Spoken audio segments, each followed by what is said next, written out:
অফিসে কি কখনো মনে হয়েছে আপনার সাফল্যই হয়ে উঠেছে কারো কষ্টের কারণ? প্রমোশন পেলে, প্রশংসা পেলে কিংবা একটু বেশি দায়িত্ব পেলেই কিছু সহকর্মীর চোখে মুখে যেন ঈর্ষার ছায়া। কর্মক্ষেত্রে ঈর্ষা, এটাই বাস্তবতা, আর এই বাস্তবতা অনেক সময় হয়ে ওঠে সবচেয়ে বড় চ্যালেঞ্জ।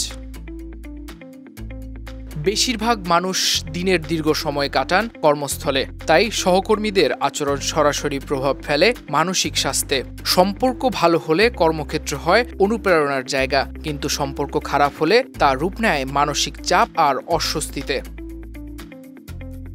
মনোবিজ্ঞানীরা বলেন, কর্মক্ষেত্রে ঈর্ষা একটি পরিচিত সমস্যা। সহকর্মীর প্রশংসা বা স্বীকৃতি অন্য কারো মনে জাগায় হীনমন্যতা। কখনো তা গুজবে, কখনো তা বিদ্রূপ, আবার কখনো তা হয়ে ওঠে সরাসরি প্রতিযোগিতার ক্ষেত্র হিসেবে।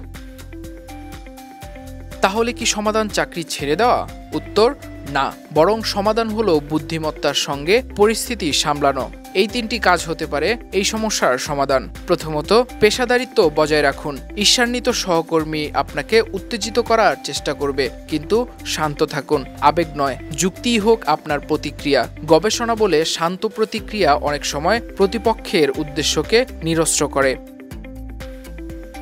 দ্বিতীয়ত, অফিস পলিটিক্স এড়িয়ে চলুন। গুজব কিংবা নেতিবাচক কথোপকথনে অংশ নেওয়া মানেই আগুনে ঘি ঢালা। বরং বিনয়ের সঙ্গে সেই পরিবেশ থেকে নিজেকে সরিয়ে নিন। এতে আপনি কাজে মনোযোগ ধরে রাখতে পারবেন।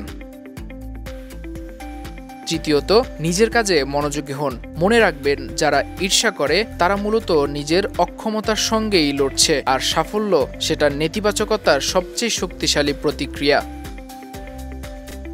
কর্মক্ষেত্রে ঈর্ষা চিরকাল থাকবে, কিন্তু প্রশ্ন হলো আপনি তাতে হার মানবেন নাকি পেশাদারিত্ব আর ইতিবাচক শক্তি দিয়ে তা জয় করবেন। উত্তর একটাই, শান্ত থাকুন, মনোযোগী থাকুন, আর সাফল্যকেই করুন প্রতিক্রিয়া। নাইমুল ইসলাম, বিপ্লবী বার্তা।